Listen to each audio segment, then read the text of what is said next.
International ইউনিভার্সিটিতে job উৎসব শিরোনামে একটি বিজ্ঞপ্তি আছে। এছাড়াও ৪৫তম বিসিএস এর চূড়ান্ত ফলাফল সংক্রান্ত বিজ্ঞপ্তি এবং ৪৭তম বিসিএস এর লিখিত পরীক্ষা ২৭ নভেম্বর থেকে শুরু হবে। এই বিজ্ঞপ্তিটা আছে ৩৭ জনকে নিয়োগ দেবে। সিপিজিবিএল এসএসসি পাশেও আবেদন করা যাবে। এই বিজ্ঞপ্তিটা আমরা একটু দেখে নেব। বিডি জবস টুডের পক্ষ থেকে আমরা বাংলাদেশের প্রধান পত্রিকাগুলোতে চাকরি সংক্রান্ত যে বিজ্ঞপ্তিগুলো প্রকাশিত হয়েছে আজ ১লা ডিসেম্বর ২০২৫। চাকরির খবর পত্রিকায় চাকরি সংক্রান্ত বিজ্ঞপ্তি প্রথমে যেটি আছে সেটি হলো ৫০তম বিসিএস এ প্রিলিমিনারি পরীক্ষায় নম্বর বন্টনে এলো পরিবর্তন, ১১ ঘন্টা আগে পোস্ট হয়েছে। এনসিসি তে বিভিন্ন গ্রেডের নিয়োগ পদ সংখ্যা ৩৭। ন্যাশনাল ক্যাডেট কোর অধিদপ্তরে ১২ থেকে ২০ গ্রেডে ৩৭ পদে নিয়োগ দেওয়া হবে, ৬ ঘন্টা আগে পোস্ট হয়েছে। এছাড়াও পিকেএসএফ এর নিয়োগ, বেসরকারি বিশ্ববিদ্যালয়ের নিয়োগ, আহসানিয়া মিশন মেডিকেল কলেজের নিয়োগ সংক্রান্ত কিছু বিজ্ঞপ্তি আছে প্রথম আলো পত্রিকায়। এরপরে ইত্তেফাক পত্রিকায় বাংলাদেশ বিমান বাহিনী পরিচালিত শিশুদের জন্য ব্লু স্কাই এর এইখানে ৭টি পদে একটি নিয়োগ বিজ্ঞপ্তি প্রকাশিত হয়েছে। এরপরে কালের কণ্ঠ পত্রিকায় চাকরি আছে।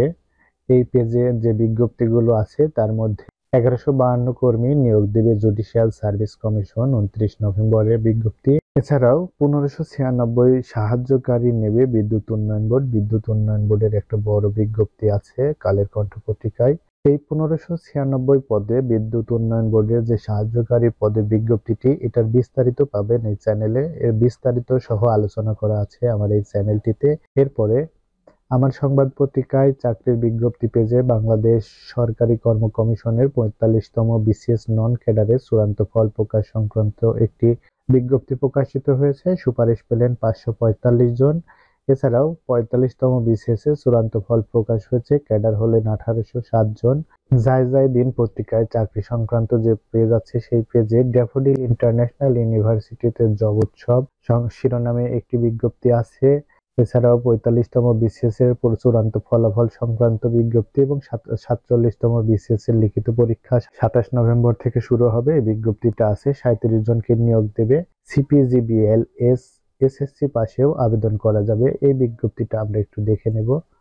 কোল power generation company Bangladesh limited CPGCBL এর ১৩ পদে ৩৭ জনকে যে নিয়োগ দেওয়া হবে, এটা আগামী ৫ নভেম্বর রাত ১১টা ৫৯ মিনিটের মধ্যে অনলাইনে আবেদন করতে হবে। এই সংক্রান্ত বিস্তারিত দেওয়া আছে বিজ্ঞপ্তির মধ্যে।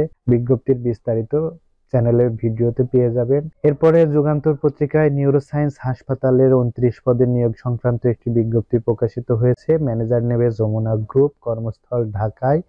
ডেপুটি ম্যানেজার নেবে ব্র্যাক, আছে মাতৃত্বকালীন ও পিতৃত্বকালীন ছুটি। ফুড পান্ডার নিয়োগ সংক্রান্ত একটি বিজ্ঞপ্তি আছে। বিএনসিসিতে বিভিন্ন গ্রেডে ৩৭ পদে নিয়োগ সংক্রান্ত একটি বিজ্ঞপ্তি দেওয়া আছে। এছাড়াও জনবল নেবে আকিস গ্রুপ, আছে প্রভিডেন্ট ফান্ড। তো এই ধরনের প্রতিদিনের চাকরির নিউজ সংক্রান্ত আপডেট তথ্য পাওয়ার জন্য অবশ্যই বিডি জবস টুডে চ্যানেলটিকে সাবস্ক্রাইব করে পাশে থাকবেন এবং সবার আগে বিস্তারিত যে কোনো চাকরির আপডেট পাওয়ার জন্য চ্যানেলটির ভিডিওর আপডেট পাওয়ার জন্য নোটিফিকেশন থেকে অল নোটিফিকেশন শো করে রাখবেন। ধন্যবাদ, সবাই ভালো থাকবেন। আল্লাহ হাফেজ।